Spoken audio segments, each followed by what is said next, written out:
You know, I haven't done my homework. Hey, everybody. My name is Linda Murray Bullard.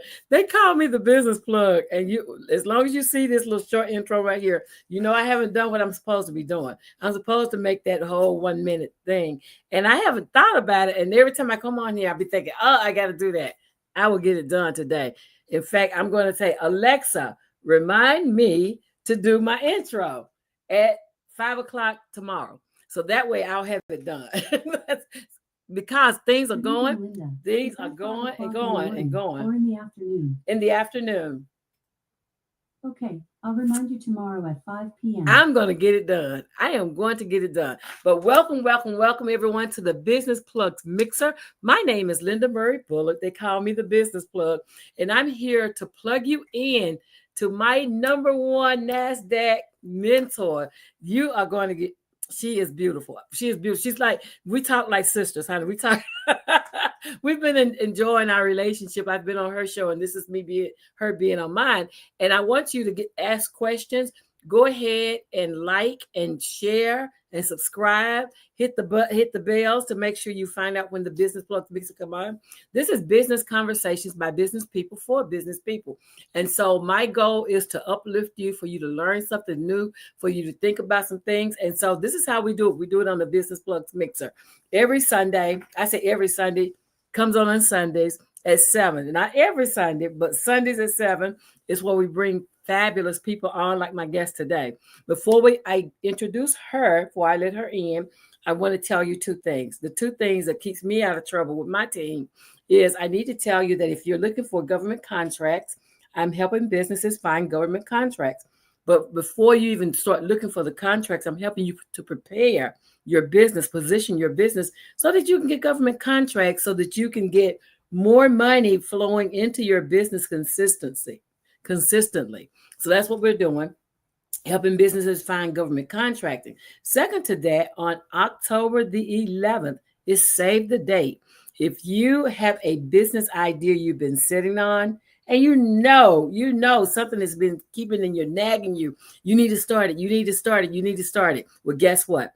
October the 11th, I am helping businesses form their foundation using the Kaufman Fast Track program, which is a globally renowned program that's evidence-based, that teaches business owners how to start businesses properly. That's what we're doing. Fast Track program, 8-week course. We're going to go at your pace, getting that business out of your head and into your life. That's what we're doing. So with those already said and done, those are my announcements. I would like all of you to welcome my guest to the stage. Meet Dr. Steve. Dr. Steve, hey, honey. Hi, thank you so much for having me, Linda. Well, thank you for coming on. I had to introduce him to my NASDAQ mentor, the person that's got me mentoring because you did so well at what you did. Oh, thank you so much for those nice words. Absolutely. So tell them, who is Dr. Steve? And if I don't say it right, then please don't hold it against me. This mouth and this man are not connected. But introduce yourself by telling them what you do and how you do it. Okay, so I am a financial educator and coach. And one of the main things I do, well, I have two audiences. I work with women who are 40 plus because I want to help them manage their money. They may be recovering financially, or they may be in a place where they're thinking, oh my gosh, I'm 40. I'm 50. I need to do something. So I help them replace money stress with clarity and confidence by helping them create a values-based financial plan. I also work with corporations. I go in and I do financial education workshops.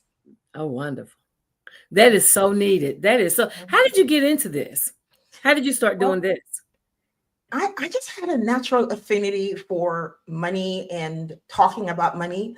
Every church that I've ever been in, I've been tagged as someone to be on the financial community. I didn't know what that meant. I just knew I had a natural affinity for money. In fact, my dad put me on his bank account when I was 15 years old. Okay. So, and I'm not the oldest child.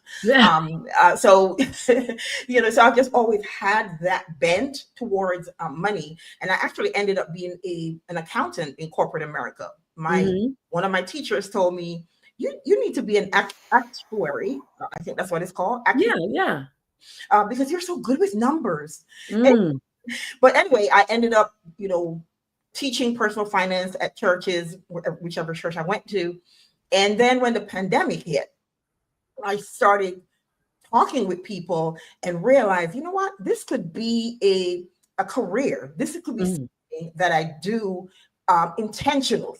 Yes. And so I formed my business at that time and really started focusing on how I can really help women understand that it's never too late to rebuild their finances. And then with my experience going through divorce late life and rebuilding my finance, I want to help women have that hope that I had when I was in that place. Absolutely. I just put your link in the chat for the comment section for anyone watching this. So what does that lead them to? Okay, so I am putting together a group coaching program. There's only going to be 10 in this go round. There are going to only be 10 seats, and it is based on my GRACE, GRACE, fundamentals. Okay. And we're going to be talking through growth and grounding. We're going to be looking at our self-compassion, money confidence, visualization. We're going to be starting there. That's the G. And then there's the reality and roadmap, where we're going to focus on budgeting and debt. Then there's the A for align and automate. We're going to be focusing on systems and savings. There's a C for credit and capital, where we're going to be talking through credit repair, teaching you how to read your credit reports. We're going to be talking investing basics. And then there's the E for execute and expand. At the end of the session, you are going to have a 90-day milestone checklist and a roadmap to get you on your way to whatever goal that you have. And then at the end of the program, you can choose to go into our no cost group coaching program, where you just come in and it's more many to many, where you're going to be interacting with other people who've gone out of the program. You're going to be interacting with me and any guests, and it's no cost to you inside of the coaching group, and that's going to be on the school platform.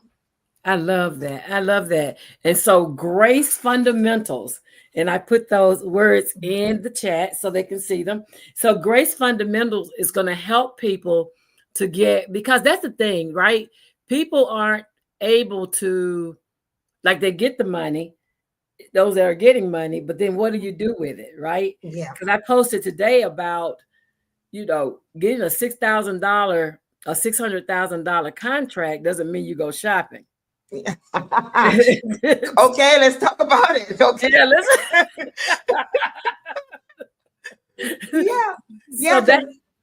Yeah, Sometimes as business people, it's more than just the passion for what you do. It's having the foundation and the fundamentals, because if you don't really understand those, you can go out of business quickly. And it's not that even when you understand it, you can't go out of business, but it takes you much further. Because I think the last statistics I read said most businesses go out of business after 5 years, small business. And it's not because we're not good at what we do. Sometimes we just don't know how to market ourselves. We don't understand the financials, the basic things that we need to have. We can't get funding because our books are not in order. There are just so many things that if we understood money, and we will be able to go further. And here's the thing too, if we don't get our personal finance together, it is very unlikely that we'll get our business finance together. Oh Lord.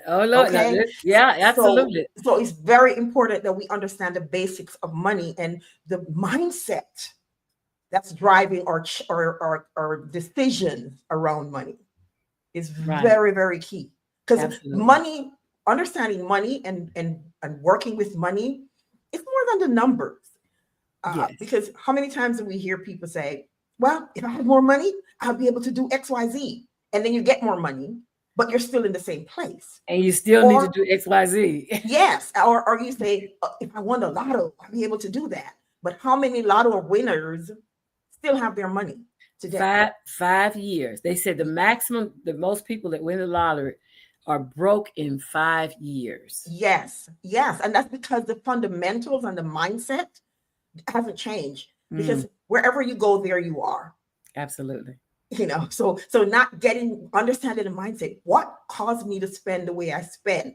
Absolutely. It's not you're bad. You're not bad with money. You just need to understand what's driving me to make the decisions that I make. And once you understand that, then you can kind of put some things in place that can help you. So when you get to that place, you're saying, red flag, let me step back. What do I need to think about to make those decisions? Absolutely. I can remember one of my clients telling me, Miss Linda, I have got to come up with a better plan. He is adorable. He is adorable. But I have him now doing contracts. So he's getting in all kinds of money, And he was like, I need to go have a conversation with the bank. And we were like, the class members and I were telling him that they have safeguards to help you to distribute that money once it gets in, because that's the thing. Most of us just we have one account, and praise you, Lord, let's not be the personal account. If you have a business, it should be a business account, but we have a business account set up. But even if you have a business account set up, there may still need to be another layer of layering in order to pay things correctly. Yeah. And let's talk about even cash flow. When you're in a business, that's one of the things that push a business to success or starve a business. Because let's say you have a product-based business and all of your money pretty much come in at the end of the year, it doesn't mean go on vacation. Because in June or maybe May, you have to buy products or raw material to build the products to sell at the end of the year. So cash flow is so important that you understand what's coming in and what do I need to do with that so it sustains me throughout the year. So it sustains my business throughout the year. Absolutely. So those are little right there. Right? Yeah, that's a good point. Yeah. Yeah. You're making a great point. I love that, because the thing I find, most people think that business is linear. And they think I'm going to make this the same amount of money every month in, month out. But in reality, we know that business is cyclical. Yes. And you have cycles, which means you need to know how to stretch that money to go over those down cycles, right? Yeah. Peaks and valleys, right? Peaks and valleys. Yeah, absolutely. So I love that you said that. I love that you said that, understanding cash flow. So when my business owners are going to get money, because, funding, capital, all the things, the 3 forms that they insist that they know of is the cash flow statement, their profit and loss statement, and their balance sheets. So can you speak to those, why those are necessary? Yeah. So the balance sheet, and I'm pulling back now from my accounting days, if I can remember accounting. But the balance sheet pretty much tells you where you are in terms of your assets and liability. Where are you right now? How much assets do you have? If you were to sell those assets, would they cover your liabilities? And those liabilities could be debt, could be a loan from Big Mama. It could be a loan from the bank.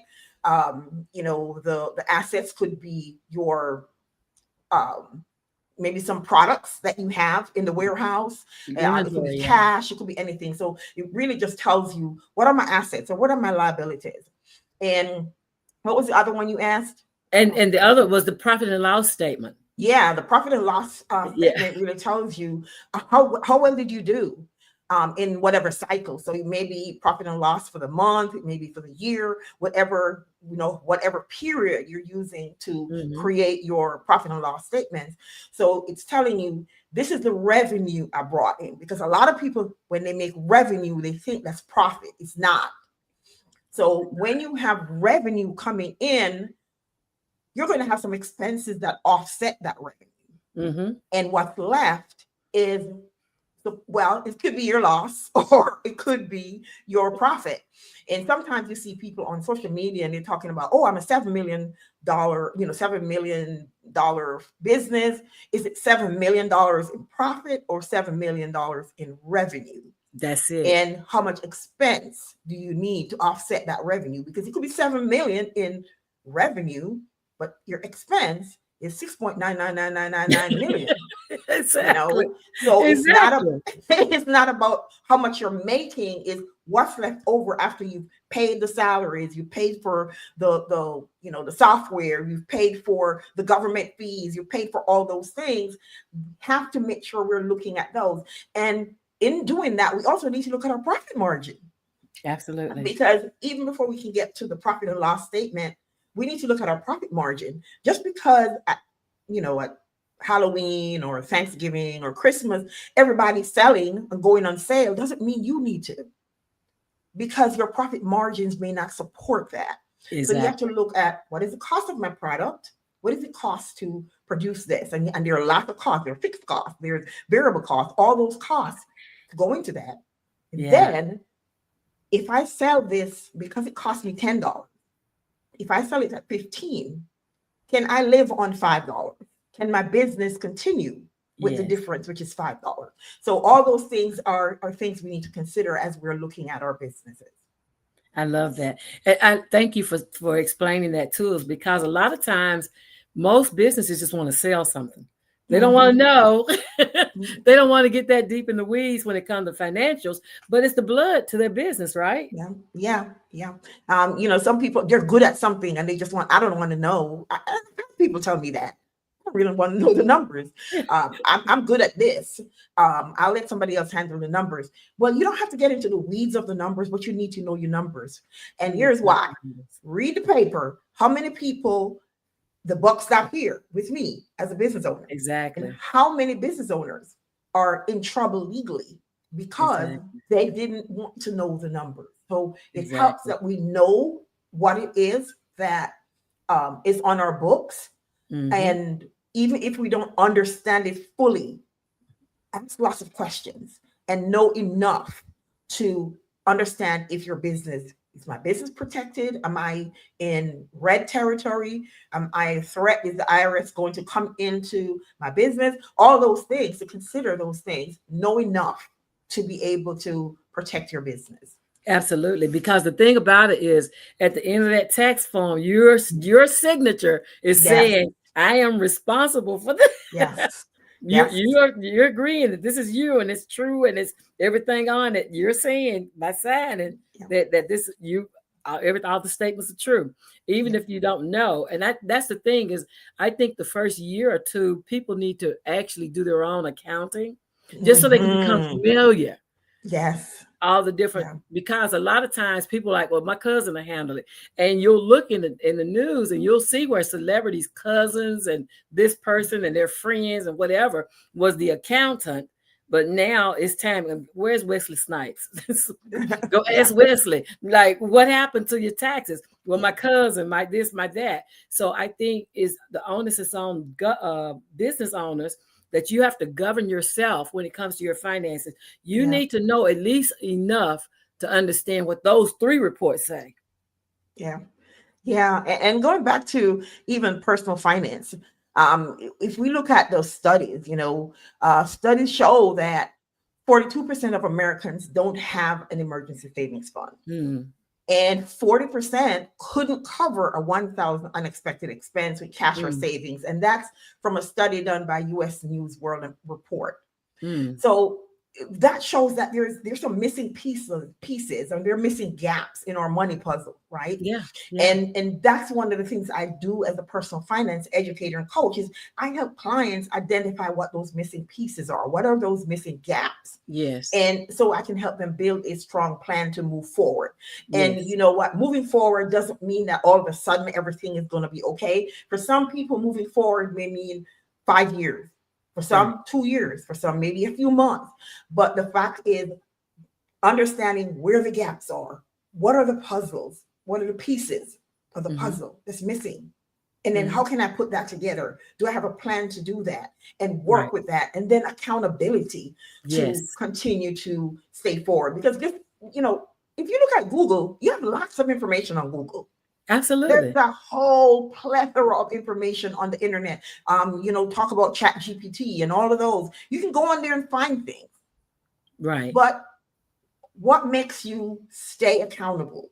And what is the knowledge? And how, do you know those things are right though? They may sound good, I but are they know. right? So working with a professional will help you to align what you're seeing, Mhm. align your values with what it is that you want to do, and kind of provide you some kind of guidance. Because we'll never Yes, tell you what to do with your money. It's your money. We'll never tell you what to do with it, but we'll absolutely. give you some guidance. And then you take the reins because you have to live with the decision. But we're here. So take advantage of us and let us help you do what you want to do, that you say you value. Let's help you bring it to fruition. I love that. And so if you could just think about no specifics, but if you could think about three things that you see happen over and over and over before their clients get to you. Mm. I think maybe one of them is underestimating how much they're spending. Mm, They're, oh, it's just $20, it's just $5. And so they underestimate how much is really going out. mm, That's one of the things.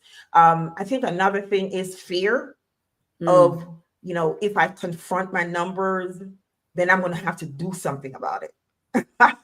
Yeah, It, yeah, it's like anything else in life, right?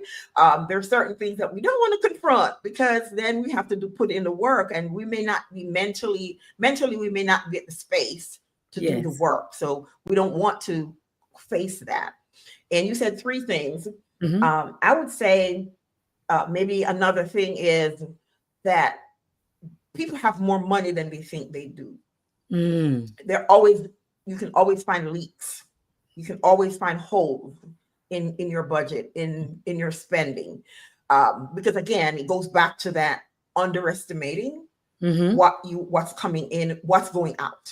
and Right. and, and so there's a statistic, I think it's 6 to 3%, I can't remember, it's been a while since I looked at it, of people at the end of the month say, no, I got paid, but I don't know where my money went. It's like saying through your fingers, right? It just, Yeah, it yeah, just and it doesn't goes. mean you're bad with money, you just don't have a system in place Creating a to system. process what's coming in and what's going out. And once you get Yeah, that system in place, it's not going to be immediate fix, but at least you can start identifying areas that you need to work on to get to the goals that you decided that you want to have. absolutely. And I think that's where you come in having those conversations. Because a lot of times people haven't had a long-term conversation, right? They're Mhm. just trying to get through the month. Yeah, And they're just praying that they have more money than they do month. yeah, yeah, But that's surviving. yeah. And so coming to see you will help them to create a path toward thriving. Yeah, yeah, because I mean, it worked for me, and I'm not here to tell you I'm a millionaire, multi-millionaire, but I was able to walk away from my corporate job Mm, right at 62, not because I'm a multi-millionaire, but because I had things in place where I mm, could comfortably walk away. And I yes. know I always say on podcasts, I want to protect my little, my little retirement money. But I don't want people to think, okay, that means she's tight, everything is tight. No, it's Mm, not. And I did not do anything, outlandish or big thing. I just did steady, small, consistent mm, changes, steady, small, consistent shifts to get to where I am today. uh, So I want people to understand that it doesn't mean you have to change your lifestyle. Maybe instead of eating out every day, maybe eat out half of the month. yeah, Just make some shifts, because I don't believe in long-term sacrifice. I believe yeah, we can do short-term sacrifices to get to where we need to get to, and it will pay off, because if you keep in mind this is a short-term thing, I'm doing this because 5 years from now I don't want to be in this place. I'm going to sacrifice. I'm not going to go on the vacation this year. I'm going to do this. I'm not going to do XYZ. I'm going to do this other thing. So 5 years from now, I'm not constantly on a roller coaster of get paid, no money left, get paid, no money left. And for the most part, you make enough money. For some of us, you yeah, make enough money. I yeah, mean, there are outliers where people don't make enough, and that's a different conversation. But for those who make enough money, in six figures, some of us high six figures, Yeah. but we stay broke. Yeah. Why is that? Let's examine that to see why that is. I can remember one of my business owners told me, he said, I didn't know I was making six figures until I got to the tax office. I'm like, well, that's not the place you want to learn. No. you don't, you don't want to learn that you're at six figures at your tax office. No, that's not a good sign. That's not a good sign at all. He's like, I was like, where did it go?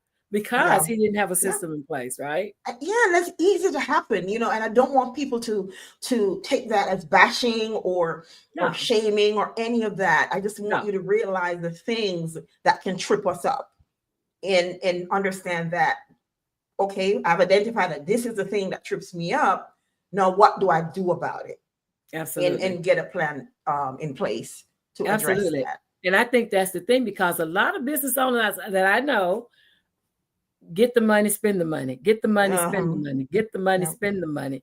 And they're not really thinking about, I had this guy does security, and he said, my accountant messed me up, and now I got to pay all this money, and the taxes are just eating me up. Well, the taxes started a year ago. Right? So it's easy to blame somebody else for our lack of accountability, right? Yeah. And I'm like, no. What you have to do is out of every dollar, put your 15 to 25% somewhere else, because you know what tax bracket you're in. Yeah. Pull that money out, call that money out. So that way that money's just waiting. All you're doing is just writing the check. The money's already there. He said, you know what? I've never thought about that. Yeah. And most people don't. Yeah, and something as simple as that, and that's why it helps to work with a professional. I'm not a tax professional. I did have a tax business at one point, and then people got on my nerves so much. I'm like, they want to spend what they want to spend and still have a refund. They want it all. They want to spend it all and still, I need to get them a refund. That's not how it works. I don't look good in stripes, and I don't look good in orange. So your black is not the new orange. So I'm like, no, I think I'm going to go do something that's less have a headache. Yeah, exactly. But again, those little things really does help, so that at the end of the year, you're not floundering or you're not panicking. Because the worst thing you want is the IRS to come and go into your account and take everything that you have, take your house, take whatever, especially if you don't have the right, corporate setup. I mean, the right business setup. They can come in and take everything, or, whoever your debtor is can come in and take everything. So, they're just these little nuances that if we can understand them working with a professional, and again, I'm not a tax professional, but if you come to me and there's something that's beyond my purview, I can pass it on to people in my referral network, to help you with those things. Absolutely. And I tell people to go, before they even get started with the business, go connect with their local SBDC, their small business development centers, because they offer free advice, right? They can help you figure it out. And they are attached to, most times they're attached to a lawyer that gives a different benefit depending on, where you are and who is the agency. But I tell them to go there because they can help unclutter some of that stuff. And then once they get all the generic information, because that's what it is, it's the generic information. Once they want more customized information, they come and see a person like you who can help them customize it to their specific needs. And so going from generic to specific, very specific. But those are free resources that I encourage all business owners. You can go to sba.gov and put in your zip code under where it says get local support, local help. You put your zip code in, you can find out where the one is in your area. But once you got all that fundamental stuff out of the way and you're ready to get really customized, you need to click the link that we have here and make an appointment to get on the list, the wait list. So let's talk about the wait list that you have, Dr. Sylvia. Yeah, so the wait list is for the group coaching program. And again, there are going to be only 10 seats for this go round. And we're going to be using that GRACE framework to walk you through for those 5 weeks. It's going to be live coaching sessions on those 5 weeks. And then we're going to move into the community where if you have additional questions, we can address those as we go along. And you'll have homework. Okay. You have homework. There are going to be worksheets. There are going to be, different things. We're going to have some interactive exercises because we want to know. It's not going to be a lecture. We don't want it to be a lecture. Yes, I'm going to be sharing some things, but I want you to engage with the content so that I find that when we do that, you become more invested in the in whatever it is you're doing, because then your hand is working, your mind is working, your everything. You're not just sitting there just taking everything in your ears. Right. You're using other senses to engage. So that's what the program is going to be like. Love that. Right now, this link is only for the wait list. So we're going through and collecting the names of those emails of those who are interested. And then once we have those, we're going to send out to you. You're going to be the first to know about the program. It is not expensive. You do not have to mortgage your child or your home, but we'll send information. If you get on the list, you are no obligation. You're not obligated to get on, to sign up for the actual program. So, if you're thinking, well, I'm not sure, get on the list, get the information, and then make a decision if you want to continue. Because again, you're under no obligation to sign up for the actual program after you get on the wait list. I love that. So as we come to a close, please tell me one thing you would like anyone viewing this interview to glean from it.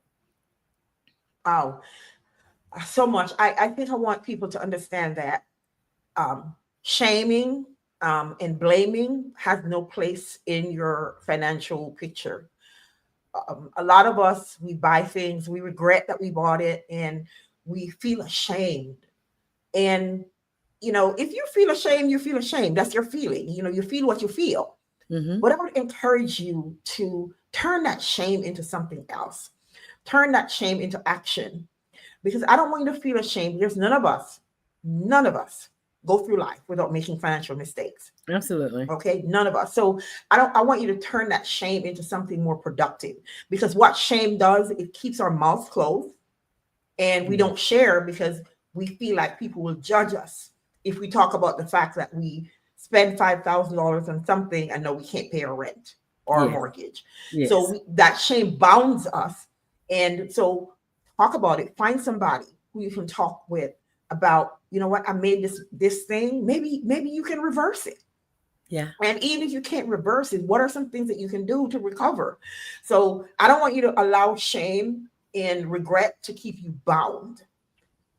Talk with someone about that thing that you did, that money misstep, because I don't like to call it mistake. Yeah. It's a misstep.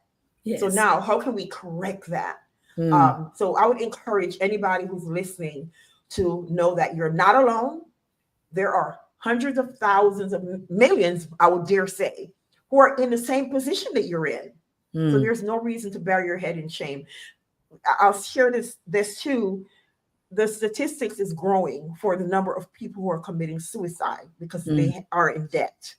Have mercy. And being in debt is a short-term short-term thing.